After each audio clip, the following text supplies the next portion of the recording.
1111 Noirs tués et 2013, 773 Noirs simplement qui ont été tués à Lyon. Cela ne fait pas pitié? Ça fait très peur. C'est dommage qu'en 2016, qu'on ait des termes comme Black Lives Matter. Parce que c'est vraiment, c'est désolant, c'est une barbarie. C'est-à-dire qu'on arrive à ce stade où technologiquement on est très en avance. Et moralement, psychologiquement, on est très en arrière.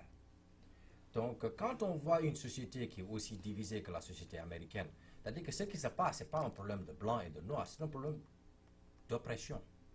Il y a une middle class américaine qui est très oppressée actuellement, à qui on dit que votre problème, c'est ce Mexicain qui traverse la frontière, c'est ce Noir américain qui ne peut pas travailler, c'est cet Africain qui quitte l'Afrique là-bas pour venir vous envahir. C'est ça le problème fondamental. Quelqu'un qui est nanti ne va pas être policier. Un policier, c'est un pauvre gars qui va mettre sa vie tous les jours sur le terrain. C'est comme un militaire, c'est comme un soldat. Quelqu'un qui choisit ce genre de boulot, c'est quelqu'un qui n'a pas d'autre choix. Vous voyez ce que je veux dire? Donc, on a des armes partout aux États-Unis. C'est l'une des sociétés les plus armées au monde. Donc, quand je parlais de l'argent tout à l'heure, ils savent que c'est un mal, mais ils n'y peuvent absolument rien.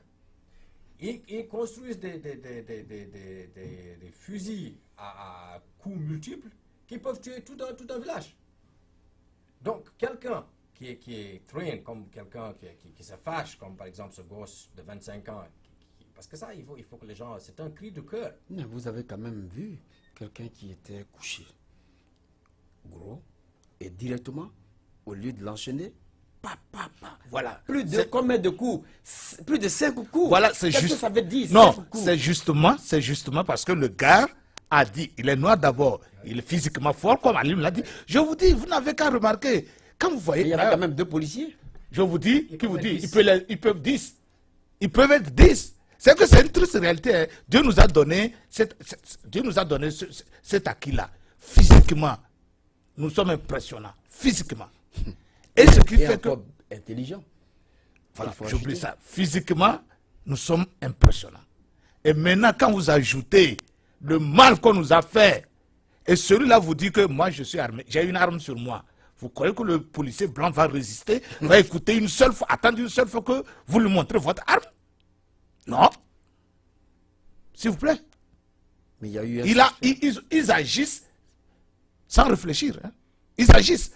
Après, maintenant, ils se rendent compte que, si j'avais perdu un peu, je me suis retenu un peu, peut-être que ça devrait être bien. Mais ils agissent. Je crois qu'on va avancer. Nous sommes à quelque part des élections. Ouais. Il y a eu quand même ces genres de tueries et qui continuent. Vous avez eu l'intervention de Hillary Clinton, l'intervention d'Obama, l'intervention aussi de Trump vis-à-vis de ce qui s'est passé. Alors, est-ce qu'on peut commenter un peu l'intervention d'abord d'Obama, Monsieur Alioune? Vous savez, Obama va sortir, il va parler de c'est un mal, c'est ça, mais ce qui se passe en fin de compte, c'est qu'il n'y a pas de punition. C'est un système judiciaire qui ne marche pas, qui ne fonctionne pas. Parce que si, par exemple, ils avaient tué, et c'est ce qui est le malheur actuellement, c'est que par les images qu'on nous montre, on se rend compte que c'est une bavure policière. Mais les policiers ne sont pas sanctionnés. C'est comme si je vais voler une boutique, on sort, la caméra dit que c'est l'angle sur lequel la caméra avait été prise qui montre, mais c'est qu'en réalité, moi, je payais. Je n'étais pas en train de voler. Donc, si vous prenez ces arguments-là et vous continuez à les vendre à une population, c'est ce qui amène cette bêtise-là. C'est-à-dire que si aujourd'hui, on punissait les gens pour avoir tué qu'on mettait 2 ou 3 policiers en prison pendant 3-4 ans, mais vous allez voir que le comportement va changer. Si on arrêtait à dire aux policiers, par exemple, prenons le cas de l'Islande, où un policier ne tire pas pour tuer, mais pour mobiliser. Ici aux États-Unis, on leur dit, il faut tirer pour tuer. Donc, même si c'est une bavure, il n'y a pas de conséquences. Et donc, l'homme ne change pas. Et n'oubliez pas aussi qu'il y a eu 42 policiers qui ont été tués en 2015. 42 policiers qui ont été tués. Si vous voyez, ou 42... à côté du nombre que je viens de citer des Noirs qui ont été... Si on parle de milliers, ça c'est comme si vous parliez de Gaza ou on parlait de territoire occupé. C'est-à-dire qu'on parle de portion de population. Si un policier qui est tué, ça veut dire que 100 Noirs doivent être tués. Mais il faut qu'on arrête. D'accord. On arrête. D'accord. Vous faites quelle analyse au niveau de ceux qui ont intervenu, Obama ou bien Donald Trump ou bien Larry? Monsieur Vous Kenao. savez, moi, franchement, je ne vous trompe pas. Hein. Je vais demander à monsieur le président américain Obama, pour le reste de son séjour, de ne même pas évoquer cette histoire de gun control encore. Ça ne se passera jamais. Qu'est-ce qu'il devait dire? Il devrait plutôt se penser sur les relations entre... Je ne veux même plus qu'il parle de relations raciales. Qu'il parle plutôt des rapports police et les individus. Vous comprenez? Parce que plus il parle de relations raciales, Plus il ça a vu divise la encore situation. plus les gens. C'est qu'il est en train de remettre les blancs sur leurs pieds. C'est que c'est maintenant qu'ils sont encore beaucoup plus Il est en train de les attachés. élever encore. Voilà. Moi, c'est comme ça que j'analyse les choses. Pour le reste de son temps, qu'il parle relations police et nous, la population. Et les autres? Et les autres. Vous comprenez? Aussi, ces histoires de gun control, s'il vous plaît, même ses amis démocrates ne vont pas le suivre. Alors pourquoi perdre son temps à parler de cela? Est-ce que Trois. ça ne lance pas un discrédit aujourd'hui sur, comment on appelle, les présidentielles au niveau des démocrates qui arrivent? Non, ça je ne vais pas rentrer là-dessus.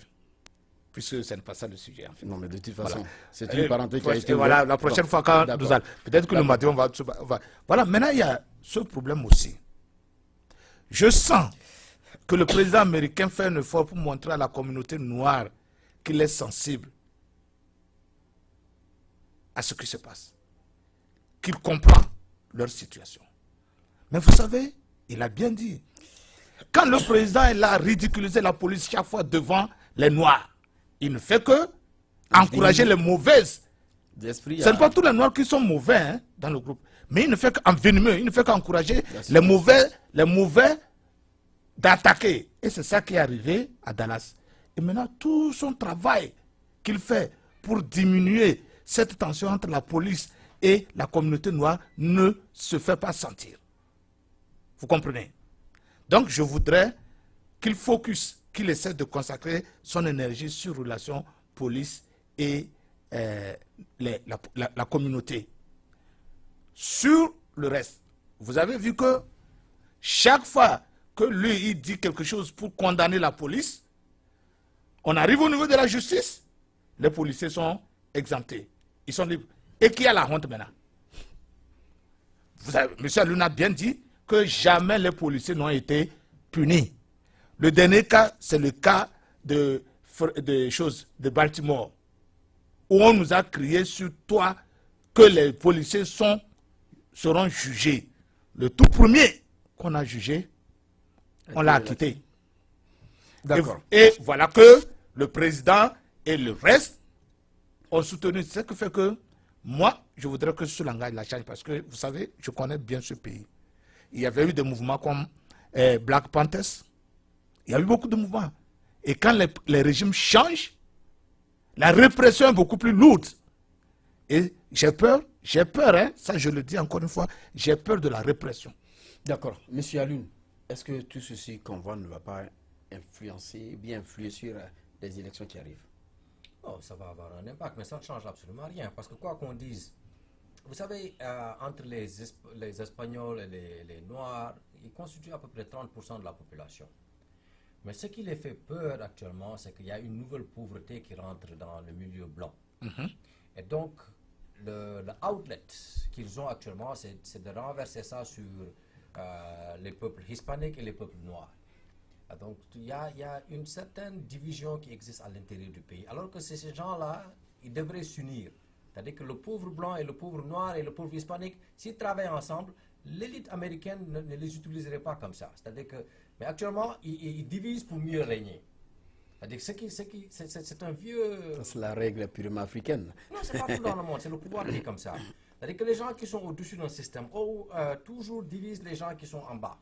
C'est-à-dire que pour pouvoir continuer le règne. Donc là, on s'occupe de faux problèmes, alors qu'eux, ils s'occupent maintenant de vrais problèmes. Donc là, c'est comme ça qu'ils maintiennent ces genres de systèmes-là. Mais le pauvre blanc qui est en train de tuer le pauvre noir, il a le même problème. C'est-à-dire que tant que ces gens-là sont en train de struggle, comme on dit ici, mais ils vont continuer à se battre contre eux-mêmes. Alors que la réalité, ce n'est pas eux. L'ennemi propre des Amériques, actuellement, c'est cette élite qui les volent tous les jours et qui continuent à les oppresser. Donc si on arrive à ce stade-là où on arrive à avoir un débat propre, un débat correct, qu'on dise, parce que tout simplement, on n'a pas de problème avec les pauvres blancs, mais on a un problème avec cette élite qui nous exploite en Afrique, qui nous exploite ici, et qui continue à créer partout dans le monde. Donc c'est ça l'ennemi propre. Donc tant qu'on aura tout simplement ces divergences de points de vue qui sont purement symboliques, ces problèmes vont continuer. D'accord. Je crois que vous donnez en même temps votre mot de fin parce qu'on nous signale qu'on n'a plus de temps. Le mot de fin, c'est que c'est cette tuerie-là que ça s'arrête. Parce que quoi qu'on dise, ça n'arrange rien. Ce qui s'est passé à Dallas, c'est malheureux. Comme je dis, c'est des pauvres blancs qui payent par leur vie. Et l'autre, c'est un gars, c'est pas un gosse qui est mauvais, un gosse de 25 ans qui sacrifie sa vie comme ça, parce que tout simplement, il est fâché. Il est quelqu'un qui est frustré et il n'y a plus d'autre façon pour s'exprimer. Si la démocratie ne nous permet plus de nous exprimer, si les lois ne nous protègent plus, malheureusement, il y aura toujours des gens qui vont prendre la loi par leurs propres mains. Et ce qui s'est passé, ça risque d'envenimer la situation, ça risque de créer beaucoup de problèmes dans la société en général. Et j'ose espérer tout simplement que les esprits vont se calmer, que les gens vont pouvoir discuter en tant que gens, des gens conscients dans une population démocrate. Monsieur Kenao, rapidement. Voilà, je sais qu'une mort, c'est une mort n'est pas bonne. La mort, elle n'est jamais bonne, que ce soit un noir ou un blanc. Et tout ce que je peux dire, c'est que les esprits se calment et que les responsables politiques voient le problème d'un autre œil. Ce n'est plus question de parler de race. Non.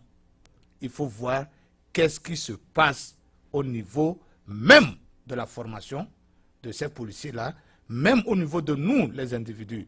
Parce que vous savez, avant qu'un policier n'agisse, j'ai oublié de vous donner un exemple. Je dis, moi-même, la police m'a arrêté, m'a brutalisé devant ma maison. Ils m'ont mis les menottes. Ils ont menotté. Ils m'ont mis les menottes devant ma maison. Et quand je leur ai demandé, mais au juste pour quelle raison, on me dit, comment confondre à quelqu'un? J'ai dit, est-ce une raison? Vous avez confondu à quelqu'un. Est-ce une raison de me mettre les menottes devant les gens avant de me dire que vous m'avez confondu à quelqu'un? Tu vois ce que je vous disais? Est-ce que vous ne les avez pas poursuivis? Parce que vous avez le droit de le faire. J'ai le droit, mais je ne l'ai pas fait. C'est pour juste vous dire, j'avais oublié, c'est pour juste vous dire que leur réaction instinctive, ils réagissent. Ils réactent. Au lieu de penser, ils réactent. Vous voyez? J'ai été menotté devant une population, devant une foule, devant ma maison. Et après, c'est pour dire que, oh non, oui, oh sorry.